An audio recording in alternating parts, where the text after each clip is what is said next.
Hello बच्चों, क्या हाल चाल। This is OP Gupta, your math mentor on this beautiful channel of yours Mathematicia by OP Gupta. तो आज की क्लास में हम लोग 11th क्लास मैथमेटिक्स के लिए एमसीक्यू टेस्ट नंबर 2 का सेकंड लेक्चर लेने वाले हैं। तो चलिए आगे बढ़ते हैं जरा।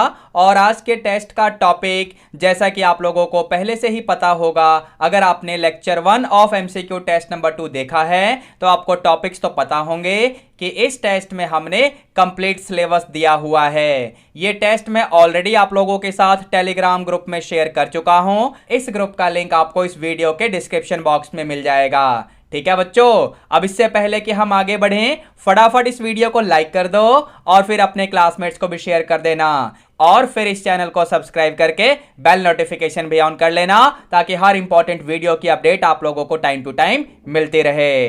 ठीक है बच्चों, चलिए आगे बढ़ते हैं जरा।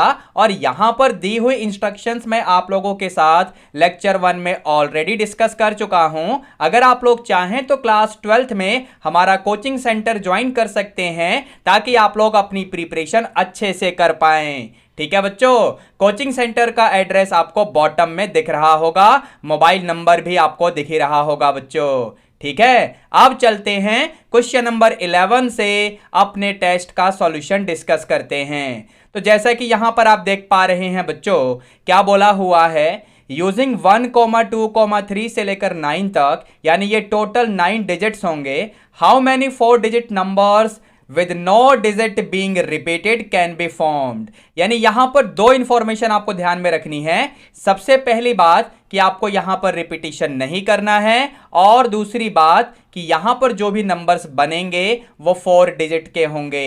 तो यहां पर मैं अगर 4 बॉक्सेस बना लूं तो बच्चों ध्यान से सुनना कि यहां पर हम किस तरीके से अपने चॉइस को फिल कर पाएंगे।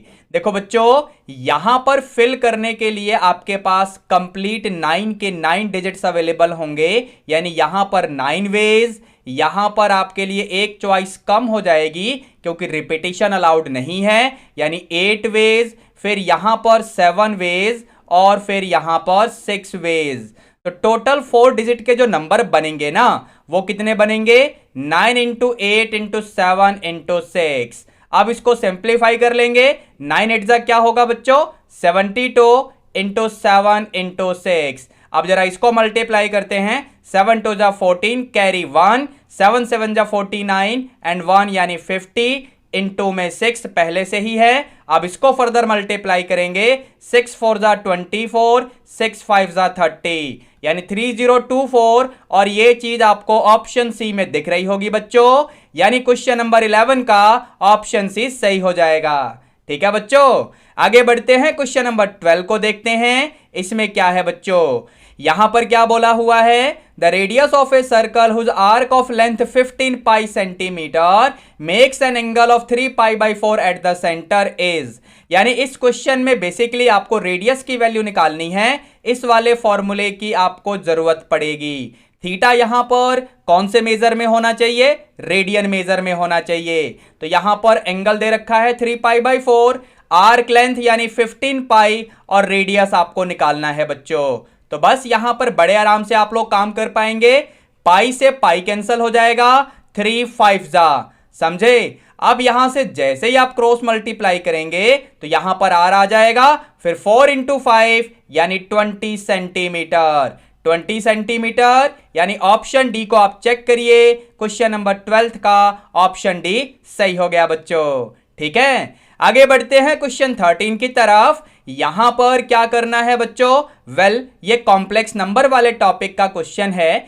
यहां पर हमें ये दे रखा है और फिर हमसे ए स्क्वायर प्लस बी स्क्वायर की वैल्यू पूछी गई है। ध्यान से देखना हम किस तरीके से करेंगे। ए प्लस आयटा बी तो आपको दे रखा है ना बच्चों। अब यहां पर दोनों ही साइड में यानी LHS as well as RHS में आप कंजुगेट अप्लाई कर दो। तो कंजुगेट लेते ही देखो इस तरीके से आपको मिल जाएगा। LHS में फिर इसके बाद आरएचएस के न्यूमरेटर में तो हम एज इट इज लिख देंगे पी स्क्वायर प्लस 1 का होल स्क्वायर, और डिनोमिनेटर में यहां पर आ जाएगा 2 पाई प्लस आयटा। अब यहां पर आप लोग एक काम करें, ये जो गिवन क्वांटिटी था क्वेश्चन में इसे फर्स्ट इक्वेशन बोलो, और जो अभी आपने निकाला है इसे सेकंड इक्वेशन बोलो। इसके बाद आप लोग क्या करो, इक्वेशन फर्स्ट और सेकंड को मल्टीप्लाई कर दो। तो यहां पर a प्लस आयटा बी है फर्स्ट इक्वेशन में, सेकंड में a minus iota B. Now that will be equal to, numerator में चेक करो फर्स्ट इक्वेशन के पी स्क्वायर प्लस 1 का होल स्क्वायर, डिनोमिनेटर में है 2p माइनस आयटा। फिर सेकंड इक्वेशन का न्यूमरेटर यानी पी स्क्वायर प्लस 1 का होल स्क्वायर, और इसका डिनोमिनेटर है 2p प्लस आयटा। अब इसको फर्दर सिंप्लीफाई करने से पहले आप लोगों को मैं रिकॉल करा देता हूं, आई स्क्वायर की वैल्यू -1 होती है। ठीक है बच्चों, तो यहां पर यानी इस वाले टर्म में आप a plus B into A minus B वाला फॉर्मूला लगाएंगे ना, तो a square minus B square बनेगा, लेकिन आई स्क्वायर की वैल्यू -1 होती है जैसा कि मैंने अभी आपको बताया। तो इस वजह से आपके पास एलएचएस में आ जाएगा a square plus B square. फिर आरएचएस में बनेगा पी स्क्वायर प्लस 1, कंप्लीट की पावर में 4 हो जाएगा, ध्यान से देखो। और डिनोमिनेटर में क्या होगा बच्चों, यहां पर 2p का whole square, that means 4p square minus I square यानी प्लस में 1 हो जाएगा। तो इस तरीके से आपके पास इसकी वैल्यू आ जाएगी जिसकी वैल्यू आपसे क्वेश्चन में पूछी गई थी। तो ये चीज हमें कहां पर दिख रहा है बच्चों, आप लोग जरा ऑप्शन ए को चेक करिए, क्वेश्चन नंबर 13 का ऑप्शन ए सही हो जाएगा बच्चों। ठीक है ना। अब इसके बाद चलते हैं 14th क्वेश्चन की तरफ। ये रहा क्वेश्चन नंबर 14 जो कि लीनियर इनइक्वेशन वाले चैप्टर में से है, चैप्टर नंबर 6। तो यहां पर क्या करना है बच्चों, हमें यहां पर जो इनइक्वेशन हमको दिया हुआ है ना, इसे सॉल्व करके हमें x के ऊपर कंडीशन निकालनी है, मतलब x का इंटरवल पता करना है। तो यहां पर आपके पास है 4x plus 3 less than 5x plus 7। तो आप एक काम करिए, दोनों तरफ -5x कर दो, दोनों तरफ -5x कर दो। तो यहां पर बनेगा -x प्लस में 3, और यहां पर क्या बनेगा बच्चों, ये सिर्फ 7 रह जाएगा। अब दोनों तरफ आप -3 कर दो, जैसे ही -3 करोगे आपको मिलेगा -x लेस देन, यहां पर ये 4 हो जाएगा। अब जैसे ही दोनों तरफ आप -1 से मल्टीप्लाई करोगे तो आपके लिए इनइक्वालिटी का साइन चेंज हो जाएगा, मतलब आपको इस तरीके से मिलेगा। अब अगर इसे आप नंबर लाइन पे विजुअलाइज करोगे तो x की वैल्यू -4 से बड़ी होनी चाहिए, मतलब इस तरफ होनी चाहिए। तो इसका मतलब x बिलोंग करेगा -4 इंफिनिटी इस वाले इंटरवल से। अब ये चीज हमें ऑप्शन बी में दिख रही होगी, एक बार आप ध्यान से देखिए, क्वेश्चन 14 का ऑप्शन बी सही हो गया बच्चों। ठीक है, अब आगे बढ़ते हैं, क्वेश्चन नंबर 15 को देखते हैं। इसमें क्या बोला हुआ है बच्चों, यहां पर बोला हुआ है given the integers are greater than 1 n greater than 2 and coefficient of this and this terms in the binomial expansion of this are equal. तो आपको इसमें से रिलेशन बताना है, कौन से वाला रिलेशन सही होगा बच्चों। चलिए काम शुरू करते हैं, तो चलते हैं जरा इसका सॉल्यूशन स्टार्ट करते हैं। सबसे पहले हम लोग कोफिशिएंट लिखेंगे इस वाले टर्म का in the binomial of 1 plus X whole to the power 2n।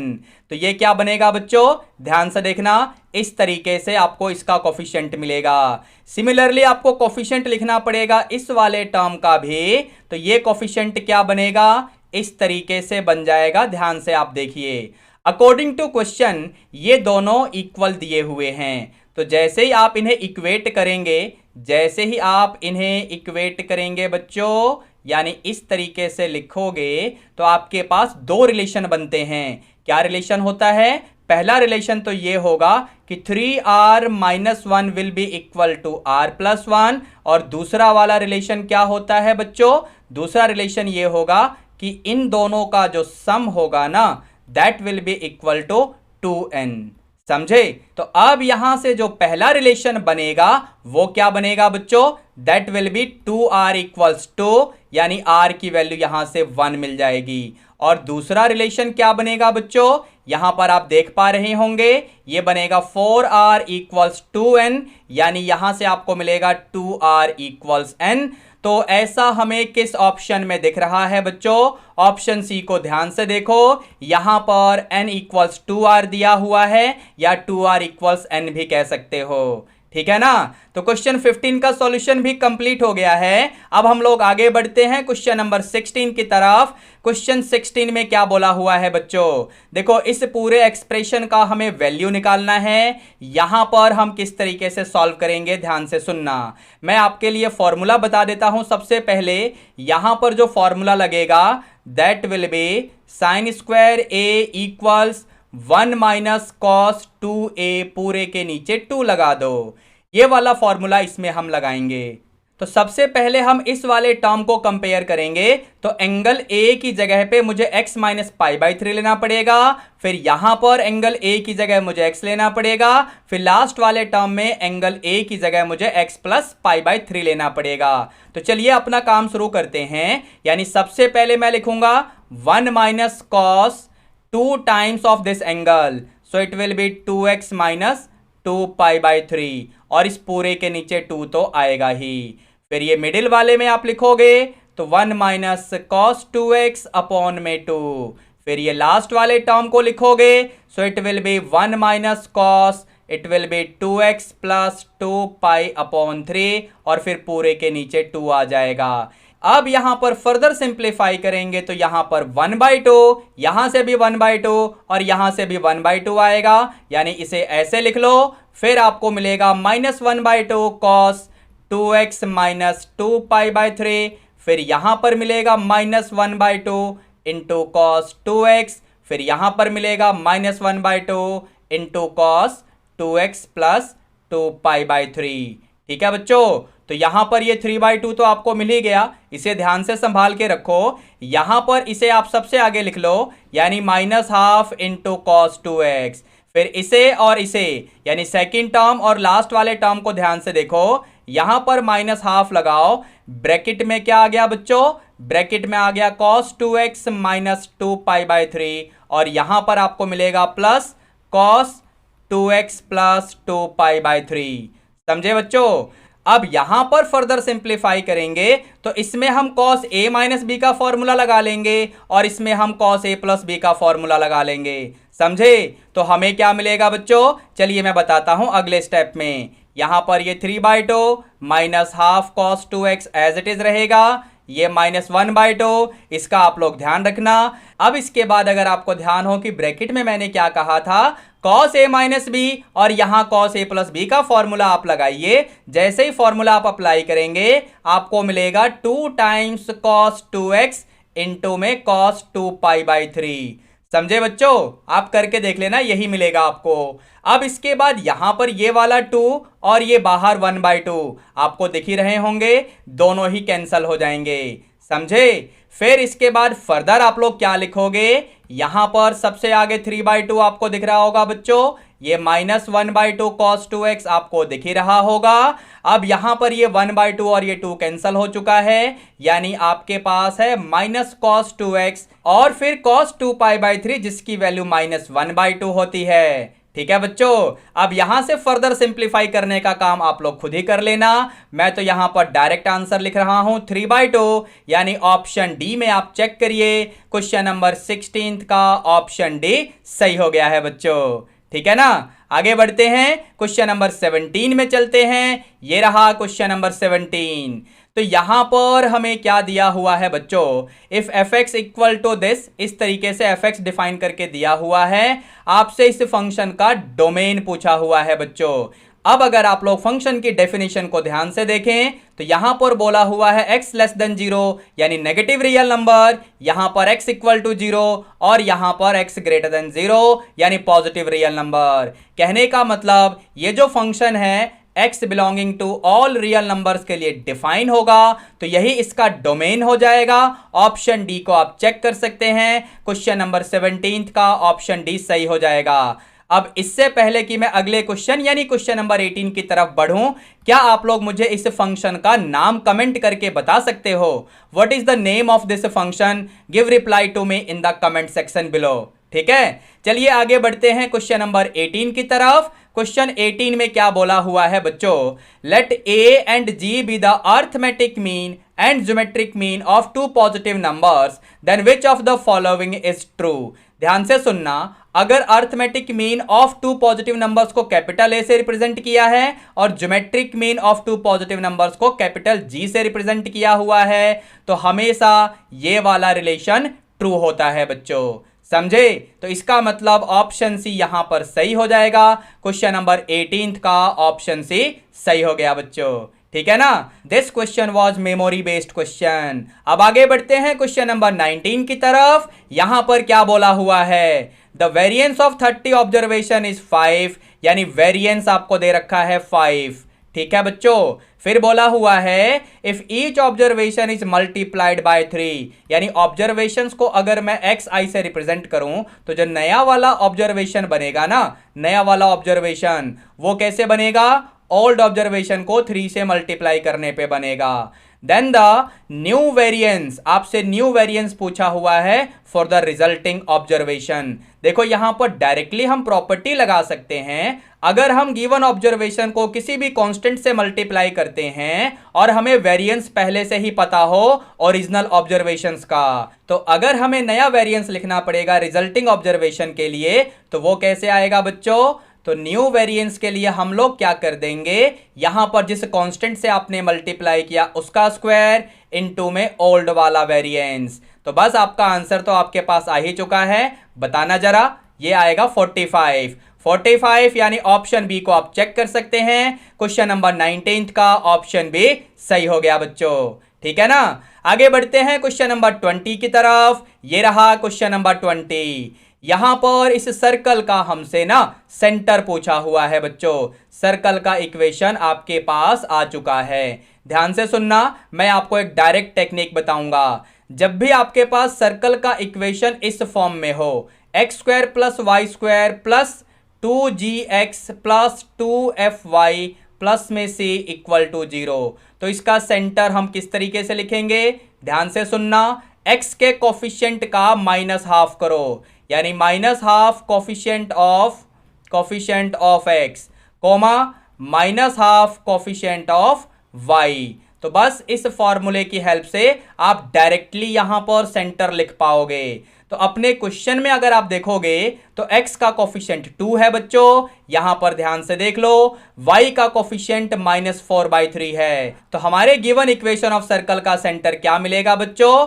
-1/2 into coefficient of x, comma -1/2 into coefficient of y, यानी इस तरीके से। इसे फर्दर सिंप्लीफाई करोगे तो क्या मिलेगा? ये बनेगा -1 और ये बनेगा 2/3, यानी -1, 2/3, यानी ऑप्शन ए को आप चेक करिए। क्वेश्चन नंबर 20 का ऑप्शन ए बिल्कुल ठीक हो गया है बच्चों। ठीक है ना? अब आगे बढ़ते हैं क्वेश्चन नंबर 21 की तरफ। यहां पर क्या बोला हुआ है बच्चों? The parabola y square equal to kx passes through this point, then the length of latus rectum of this parabola। ध्यान से सुनना, इस क्वेश्चन का सॉल्यूशन हम कैसे करेंगे? हमारा गिवन पैराबोला इस पॉइंट से पास हो रहा है, इसलिए पैराबोला की इक्वेशन में इस पॉइंट को हम डालेंगे तो ये पक्का सेटिस्फाई होना चाहिए। तो y की जगह -3 पुट कर दो और यहां पर x की जगह 2 पुट कर दो। यहां से आपको k की वैल्यू क्या मिलेगी बच्चों? k की वैल्यू मिल जाएगी 9/2। समझे? अब क्योंकि आपका जो पैराबोला है ना वो 2, -3 से पास हो रहा है, 2, -3, कुछ समझे? x पॉजिटिव है और y नेगेटिव है। ऐसा कब होता है? ऐसा तब होता है जब पैराबोला का इक्वेशन देखो इस फॉर्म का हो, यानी y square equal to 4ax। इस फॉर्म का अगर इक्वेशन होगा तो पैराबोला 2, -3 वाले पॉइंट से पास करेगा। तो अब यहां से अपने given equation of parabola which is y square equal to kx, इसको कंपेयर करोगे इस वाले इक्वेशन के साथ तो आपको 4a की वैल्यू मिल जाएगी, यानी 9/2। तो यही तो आपका लेंथ ऑफ लेटस रेक्टम हो जाएगा बच्चों। यही तो फॉर्मूला होता है length of latus rectum of the parabola. तो 9/2 का मतलब यहां पर ऑप्शन बी को आप चेक करिए, क्वेश्चन नंबर 21 का ऑप्शन बी सही हो गया बच्चों। ठीक है ना। आगे बढ़ते हैं, क्वेश्चन नंबर 22 की तरफ चलते हैं। ये रहा क्वेश्चन नंबर 22। यहां पर क्या बोला हुआ है बच्चों, if the eccentricity of the hyperbola is √2, यानी हाइपरबोला का इसेंट्रिसिटी आपको दे रखा है √2। तो यहां पर जनरल इक्वेशन ऑफ हाइपरबोला क्या होगा, आपसे ये पूछा गया है। देखना बच्चों, ध्यान से सुनना। अब हाइपरबोला का इक्वेशन या तो इस फॉर्म में होता है, हाइपरबोला का इक्वेशन या तो इस फॉर्म में होता है या फिर इस फॉर्म में होता है। तो फिलहाल यहां पर हमारे पास सफिशिएंट डाटा नहीं है जिसकी हेल्प से हम ये बता पाएं कि हमारा हाइपरबोला स्पेसिफिकली इस फॉर्म का होगा या फिर इस फॉर्म का होगा। तो इसका मतलब ऑप्शन ए और ऑप्शन बी तो बिल्कुल ठीक नहीं हो सकता, या तो सी सही होगा या फिर डी सही होगा। तुक्का मारना चाहो तो 50% केस में आपका तुक्का सही हो सकता है, बट फिलहाल हम तो यहां पर श्योरिटी के साथ सॉल्व करेंगे। इसेंट्रिसिटी का मतलब हुआ C/A, यानी इसकी वैल्यू आपको दे रखी है बच्चों। मोर ओवर हाइपरबोला के लिए a² b² और c² में क्या रिलेशन होता है बच्चों, यहां पर प्लस और यहां पर इक्वल, समझे। तो यहां से अगर आप c की वैल्यू निकालेंगे it will be √2 times a। यहां पर जैसे इस वैल्यू को आप पुट करेंगे a² plus b² equal to c², यानी ये बन जाएगा 2a², यानी b² की वैल्यू आ जाएगी इस तरीके से। अब इस वैल्यू को अगर यहां पर आप पुट करेंगे तो आपको मिलेगा x²/a² minus y²/a² equal to 1, या फिर y²/a² माइनस x²/b² जिसकी वैल्यू है a², now that is equal to 1। इसको फर्दर सिंप्लीफाई करोगे तो x² minus y² will be equal to a², या फिर y² minus x² equals a²। तो इस तरीके से आप देख पा रहे होंगे हमारे इस क्वेश्चन का ऑप्शन सी बिल्कुल ठीक हो जाएगा। क्वेश्चन नंबर 22 का ऑप्शन सी सही हो गया बच्चों। ठीक है ना। आगे बढ़ते हैं, क्वेश्चन नंबर 23 की तरफ चलते हैं। यहां पर हमसे डिस्टेंस पूछा हुआ है in units between this point and the origin. इस गिवन पॉइंट को आप पॉइंट ए मान लो, यानी ये लिया मैंने पॉइंट ए, ओरिजिन तो आपका ओ ही रहेगा विच इज 0,0,0। तो यहां पर इन दोनों के बीच में डिस्टेंस निकालने के लिए हम लोग डिस्टेंस फॉर्मूला अप्लाई करेंगे। तो क्या बनेगा वो, x2 माइनस x1 का whole square plus y2 minus y1 का whole square plus z2 minus z1 का होल स्क्वायर, पूरे का अंडर रूट तो लगा ही रखा है, आपने देख लिया होगा।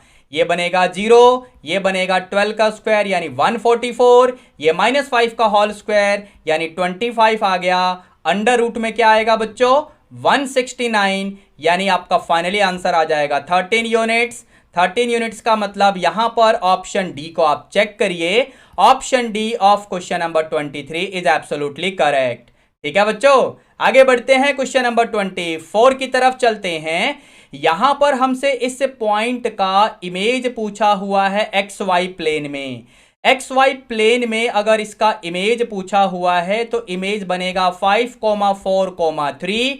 5,4,3 यानी ऑप्शन डी को आप चेक करिए। क्वेश्चन 24 का ऑप्शन डी सही हो गया बच्चों। ठीक है ना। क्वेश्चन नंबर 25 की तरफ चलते हैं। यहां पर हमसे परपेंडिकुलर डिस्टेंस पूछा हुआ है इस पॉइंट का from XY plane. XY plane से इस पॉइंट का डिस्टेंस अगर आप लिखोगे so that will be 3 units. ये डायरेक्ट क्वेश्चन है बच्चों। यहां पर ऑप्शन सी को आप देख पा रहे होंगे, 25 का ऑप्शन सी सही हो गया। ठीक है बच्चों, आगे बढ़ते हैं, क्वेश्चन 26 को लेते हैं। यहां पर हमें fx दे रखा है, हमसे f' की वैल्यू पूछी गई है। इसका मतलब ये डेरिवेटिव का क्वेश्चन है। सबसे पहले गिवन फंक्शन fx का हम d/dx लेंगे, यानी डेरिवेटिव फाइंड करेंगे। तो यहां पर ध्यान से देखना, आपके पास फंक्शन की वैल्यू ये है जिस पे मैंने d/dx ऑपरेटर अप्लाई कर दिया। 13 बाहर, x² का डेरिवेटिव हो जाएगा 2x, -26 बाहर, x का 1, 39 कांस्टेंट है जिसका डेरिवेटिव 0 हो जाएगा, मतलब आपको मिल गया 26x माइनस 26। अब आपके क्वेश्चन में आपसे f' 0 की वैल्यू पूछी गई है, मतलब एफ डैश एक्स में एक्स की जगह पर आप 0 पुट कर दो तो आपका फाइनली आंसर क्या आएगा बच्चों, दैट विल बी -26। यानी ऑप्शन बी को आप चेक करिए, क्वेश्चन नंबर 26 का ऑप्शन बी सही हो गया बच्चों। ठीक है ना, आगे बढ़ते हैं, क्वेश्चन नंबर 27 को लेते हैं। क्वेश्चन नंबर 27, इसमें हमें लिमिट इवेल्युएट करना है। अगर आप वेरिएबल एक्स का लिमिट 0 डायरेक्टली फंक्शन में पुट करोगे तो ये 0/0 फॉर्म बनेगा, आप चेक करके देख लेना बच्चों। तो यहां पर सिंप्लीफाई करने के लिए मैं क्या करूंगा, न्यूमरेटर और डिनोमिनेटर दोनों को, न्यूमरेटर को भी और डिनोमिनेटर दोनों को ही मैं डिवाइड करने वाला हूं। किससे डिवाइड करूंगा, by X. Divide numerator and denominator both by X. तो हमें अपना लिमिट वाला फंक्शन किस तरीके से ट्रांसफॉर्म होता हुआ दिखेगा, ध्यान से देखना, क्या आपको ऐसा दिखेगा या नहीं। समझ तो गए होंगे आप लोग, ठीक है बच्चों। और यहां पर bx² यानी सिर्फ bx बचेगा। अब इसमें x का लिमिट जैसे ही 0 पुट करेंगे, a+1 sin x/x। अगर x का लिमिट 0 है तो वैल्यू 1 आएगी, tan x/x इसकी वैल्यू भी 1 आएगी। फिर यहां पर b इंटू x की जगह पे 0 पुट करो, यानी फाइनली आपका आंसर आएगा a+1/1, यानी a+1 ही रहेगा। तो इसका ऑप्शन ए सही हो जाएगा। क्वेश्चन नंबर 27 का ऑप्शन ए सही हो गया बच्चों। ठीक है ना, अब आगे बढ़ते हैं, क्वेश्चन नंबर 28 को लेते हैं। क्वेश्चन नंबर 28 में हमें d/dx फाइंड करना है। इस प्रोडक्ट का डेरिवेटिव फाइंड करना है, मतलब प्रोडक्ट रूल ऑफ डेरिवेटिव लगेगा, जो कि आपको आना चाहिए। क्या होता है बच्चों, d/dx of u into we करते हैं तो u को बाहर, v का डेरिवेटिव प्लस v बाहर, u का डेरिवेटिव। यहां पर पहले फंक्शन को u मान लो, दूसरे को v मान लो। अब चलते हैं, अपना काम डायरेक्टली शुरू करते हैं। तो पहले फंक्शन को बाहर, दूसरे का डेरिवेटिव, यानी d/dx ऑफ 3 - x प्लस फिर 3 - x, यानी दूसरे फंक्शन को बाहर, इंटू d/dx ऑफ पहला फंक्शन। ठीक है बच्चों, तो इसके बाद क्या बनेगा, ये तो x + 2 रहेगा, 3 का 0 -x यानी -1 हो जाएगा। फिर ये 3 - x, यहां पर x का डेरिवेटिव 1 और +2 यानी +0 हो जाएगा। इसको सिंप्लीफाई करोगे तो -x - 2 और यहां पर 3 - x। ध्यान से देखना क्या आएगा बच्चों, 1 - 2x। This will be the answer of question number 28, यानी इसका ऑप्शन बी आप देखिए, क्वेश्चन 28 का ऑप्शन बी सही हो गया। वैसे बच्चों मुझे कमेंट करके बताना कि क्या हम किसी और मेथड से भी इस क्वेश्चन का सॉल्यूशन कर सकते हैं। इसका अल्टरनेटिव मेथड मुझे कमेंट करके बताना, ठीक है ना। आगे बढ़ते हैं क्वेश्चन नंबर 29 की तरफ। इसमें क्या करना है बच्चों, यहां पर d/dx फाइंड करना है इस वाले फंक्शन के लिए। अब वैसे तो यहां पर आप क्वोशिएंट रूल ऑफ डेरिवेटिव भी यूज कर सकते हो, लेकिन अगर आप लोग इस वाले फॉर्मूले की हेल्प से करना चाहो तो बड़े आसानी से आपका काम हो जाएगा। ध्यान से देखना मैं क्या लिख रहा हूं, d/dx ऑफ 1/fx, इसे आप लोग इस तरीके से भी लिख सकते हैं, -1/fx का होल स्क्वायर इंटू में f'(x). समझे, तो इसका यूज करके यहां पर अगर मैं सॉल्यूशन करूंगा तो मेरा आंसर क्या बनेगा, -1/1 - x का whole square into derivative of fx, यानी 1 - x का डेरिवेटिव। तो क्या आएगा, ये -1/1 - x का होल स्क्वायर, यहां पर 1 का 0 और -x का -1। तो फाइनली आपका आंसर आएगा 1/1 - x का होल स्क्वायर। समझे, और ये हमें ऑप्शन सी में दिख रहा है, यानी क्वेश्चन नंबर 29 का ऑप्शन सी सही हो गया बच्चों। अब आगे बढ़ते हैं क्वेश्चन नंबर 30 की तरफ। इसमें क्या बोला हुआ है, consider the experiment, a coin is tossed, if the coin shows head, अगर कॉइन पे हेड आएगा, withdraw a ball from a bag which contains 2 red and 3 black balls. If the coin shows tail, अगर coin पे tail आएगा, then the coin is tossed again. तो यहां पर हमें नंबर ऑफ सैंपल पॉइंट बताने हैं sample space of this experiment के अंदर। देखो बच्चों, अगर क्वाइन पे टेल आएगा तो हमें दोबारा से क्वाइन को टॉस करना है। दोबारा टॉस करेंगे तो हेड भी आ सकता है या फिर टेल भी आ सकता है। तो सबसे पहले तो ये आउटकम्स मैंने लिख लिए, लेकिन अगर क्वाइन के पहले ही टॉस में हेड आ गया तो हमें बैग में से एक बॉल निकालना है। यहां पर ऑलरेडी हमारे पास 2 रेड बॉल्स हैं और 3 ब्लैक बॉल्स हैं। तो अगर इन बॉल्स को हम R1 R2 ऐसे लिख लें रेड बॉल्स के लिए और ब्लैक बॉल्स के लिए B1 B2 एंड B3, तो यहां पर क्या होगा बच्चों, HR1 HR2। समझे? यानी हेड आया तो बॉल निकला पहला रेड, हेड आया तो बॉल निकला दूसरा रेड, फिर हेड आया तो बॉल निकलेगा पहला ब्लैक, हेड आया तो बॉल निकलेगा दूसरा ब्लैक, हेड आया तो बॉल निकलेगा तीसरा ब्लैक। तो बस इसी के साथ हम लोगों ने इस एक्सपेरिमेंट का सैंपल स्पेस आपके लिए लिख लिया है। अब इस सैंपल स्पेस में टोटल कितने आउटकम्स हैं उनको अगर हम काउंट करने लगे तो हमें सैंपल पॉइंट भी मिल जाएंगे। तो जैसे ही आप काउंट करना शुरू करोगे 1 2 3 4 5 6 7, यानी यहां पर 7 सैंपल पॉइंट्स आएंगे, यानी option D of question number 30 will be absolutely correct. ठीक है बच्चों, आगे बढ़ते हैं, क्वेश्चन नंबर 31 को देखते हैं। क्वेश्चन 31 में इस फंक्शन का हमें रेंज बताना है। ध्यान से सुनना, इसका सॉल्यूशन हम कैसे करेंगे। आपके गिवन फंक्शन का डोमेन क्या होगा बच्चों, domain will be all real numbers. अब क्योंकि हमें पता है for all x belonging to r, mod x की जो वैल्यू होती है ना, ये ग्रेटर देन या इक्वल टू 0 होती है बच्चों।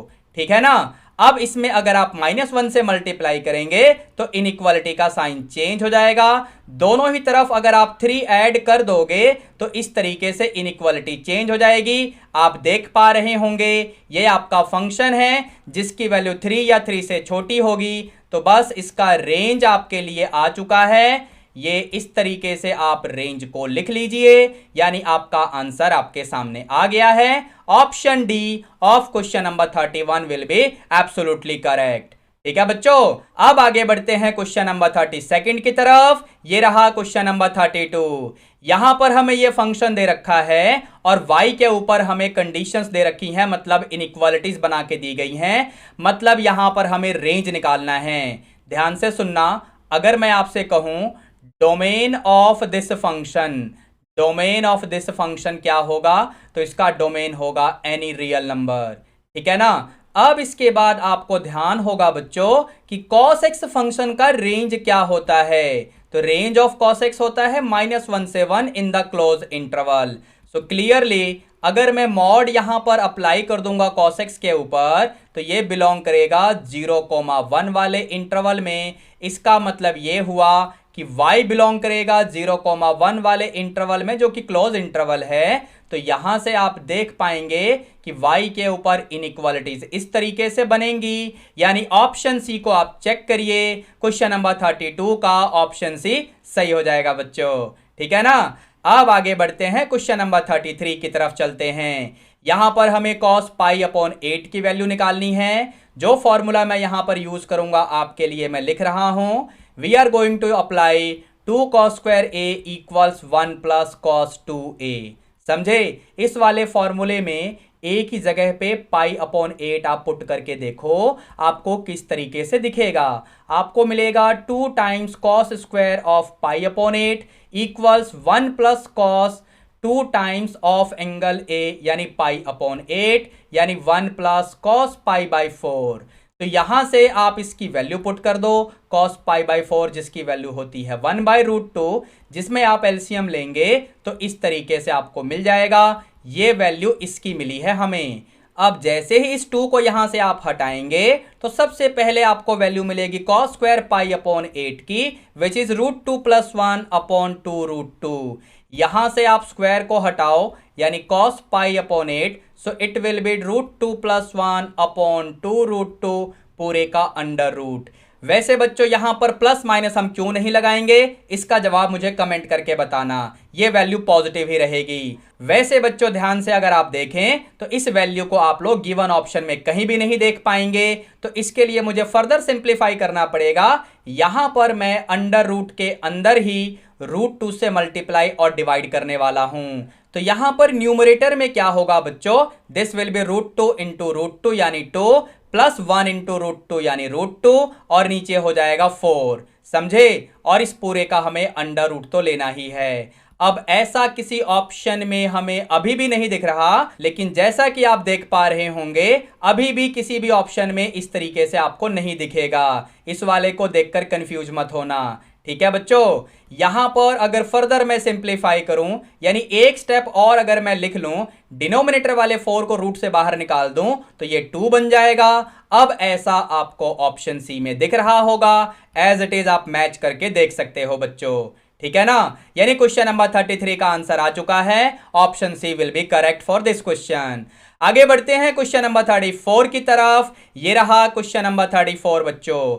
यहां पर हमसे इस फंक्शन का डोमेन पूछा हुआ है। ध्यान से सुनना, जब भी डिनोमिनेटर वाली कंडीशन होती है तो हमें यह बात पता होनी चाहिए कि डिनोमिनेटर तो कभी जीरो हो ही नहीं सकता। तो यहां पर डिनोमिनेटर में ना ये ग्रेटेस्ट इंटीजर फंक्शन है। तो अगर मैं आपसे कहूं कि ग्रेटेस्ट इंटीजर फंक्शन की वैल्यू जीरो कब होती है, तो ये जीरो तब होगा जब x इस इंटरवल में हो बच्चों। समझे? जैसे ही x इस इंटरवल में होगा वैसे ही ग्रेटेस्ट इंटीजर ऑफ x की वैल्यू जीरो हो जाएगी। इसका मतलब यह हुआ कि हमारा गिवन फंक्शन f(x) तभी डिफाइंड होगा जब हम x की ऐसी कोई वैल्यू नहीं लेंगे। चलते हैं जरा नंबर लाइन की हेल्प से मैं आपको समझाता हूं। ध्यान से सुनना, यहां पर जीरो है और यहां पर 1 है। अगर आपने जीरो लिया तो ग्रेटेस्ट इंटीजर की वैल्यू जीरो हो जाएगी। जीरो से बड़ा नंबर अगर आप लेंगे लेकिन 1 से छोटा होना चाहिए, तब भी ग्रेटेस्ट इंटीजर की वैल्यू यहां पर आपको जीरो मिलेगी। लेकिन हमें तो इस कंडीशन के हिसाब से काम करना है। इसका मतलब यह हुआ कि हम या तो 1 लेंगे x की जगह, या 1 से बड़ा नंबर लेंगे, या फिर 0 से छोटा नंबर लेंगे। समझे बच्चों? तो इसका डोमेन क्या आएगा बच्चों, -∞ से 0 यूनियन 1 से इंफिनिटी। तो ये आपका डोमेन हो जाएगा इस फंक्शन f(x) का। अब ऐसा हमें कहां पर लिखा हुआ दिख रहा है बच्चों? फिलहाल ऐसा तो मुझे कहीं नहीं दिख रहा। तो इस डोमेन को लिखने का एक तरीका और भी हो सकता है कि सभी रियल नंबर में से आप क्या करो, इस इंटरवल के नंबर्स को हटा दो। मतलब आप इसे हटा दो, एक्सक्लूड कर दो। तो ऐसा कौन से ऑप्शन में है बच्चों? ऐसा आपको ऑप्शन बी में दिख रहा होगा, यानी 34th का option B will be absolutely correct. ठीक है बच्चों, आगे बढ़ें, क्वेश्चन नंबर 35 की तरफ चलते हैं। क्वेश्चन 35 में हमसे इस फंक्शन का मैक्स वैल्यू पूछा गया है। यहां पर मैं आपको एक छोटा सा कंसेप्ट बता देता हूं। अगर y will be equal to a sin x plus b cos x, समझे बच्चों? अगर y की वैल्यू ये दे रखी है तो यहां पर अगर आपसे इसका रेंज पूछा जाए ना, रेंज ऑफ y, तो इसे आप लोग इस तरीके से लिख सकते हैं। ध्यान से सुनना, -√(a² plus b², √(a² plus b²। इस तरीके से इस एक्सप्रेशन का आप रेंज लिख सकते हैं। रेंज का मतलब यह हुआ कि इस एक्सप्रेशन का सबसे बड़ा वैल्यू ये होगा और सबसे छोटा वैल्यू ये होगा। ये मैक्स वैल्यू होगी और ये मिनिमम वैल्यू होगी। समझे बच्चों? अच्छा, अब अगर आपके एक्सप्रेशन में यानी इसी फंक्शन में यहां पर मैं प्लस सी लगा दूं, तो अब जो नया फंक्शन बना उसका मिनिमम वैल्यू और मैक्सिमम वैल्यू क्या हो जाएगा बच्चों? तो ध्यान से देखना, मैं यहां पर क्या चेंज करने वाला हूं। तो हम यहां पर मिनिमम वैल्यू में भी इसी कांस्टेंट c को ऐड कर देंगे, सिमिलरली मैक्सिमम वैल्यू में भी इसी कांस्टेंट c को ऐड कर देंगे। तो हमारे इस क्वेश्चन में अगर इस कंसेप्ट की हेल्प से मैं काम करना शुरू करूं तो यहां पर a² प्लस b² की वैल्यू क्या आएगी बच्चों? ध्यान से देखना, a² यानी 3², b² यानी -4²। तो a² प्लस b² हो गया 25 का आप अंडर रूट ले लो, यानी आपको मिलेगा 5। तो यहां पर अपने गिवन फंक्शन का जैसे ही आप लोग रेंज लिखना शुरू करोगे तो रेंज ऑफ f(x) क्या बनेगा बच्चों? -5 प्लस में कांस्टेंट विच इज 6। यहां पर आप देख पा रहे होंगे 5 प्लस में 6, तो यहां पर ये क्या बन जाएगा बच्चों 1,11। तो यहां से आप देख पा रहे होंगे कि इसका मैक्स वैल्यू क्या बनने वाला है बच्चों, max value of the function F X will be equal to 11। 11 का मतलब ऑप्शन ए को आप चेक करिए, क्वेश्चन नंबर 35 का ऑप्शन ए बिल्कुल ठीक हो गया बच्चों। ठीक है ना। अब बच्चों अगर आप लोगों ने इस टेस्ट का पीडीएफ ऑलरेडी डाउनलोड कर लिया हो, जो कि मैंने लेक्चर 1 के डिस्क्रिप्शन बॉक्स में दे रखा है, तो आपको पता होगा कि यहां पर क्वेश्चन 36 से लेकर क्वेश्चन 40 तक के जो क्वेश्चंस हैं वो असर्शन रीजन टाइप के क्वेश्चंस हैं, जिनका सॉल्यूशन ऑलरेडी आपके लिए क्रिएट किया जा चुका है। आई होप आप लोगों ने उन लेक्चर्स को भी देख लिया होगा। वैसे आप लोग असर्शन रीजन टाइप के और भी क्वेश्चन देख सकते हैं, प्लेलिस्ट का लिंक आपको इसी वीडियो के डिस्क्रिप्शन बॉक्स में मिल जाएगा। ठीक है बच्चों, चलिए मिलते हैं अगले लेक्चर में, but meanwhile don't forget to hit the like button and share this video with all of your classmates. Also subscribe to this beautiful channel of yours and turn all the notification on so that आप लोग कोई भी video miss ना कर पाएं। ठीक है बच्चों, चलिए मिलते हैं अब हम लोग नेक्स्ट लेक्चर में। Till then be good, take care, all the best, thank you.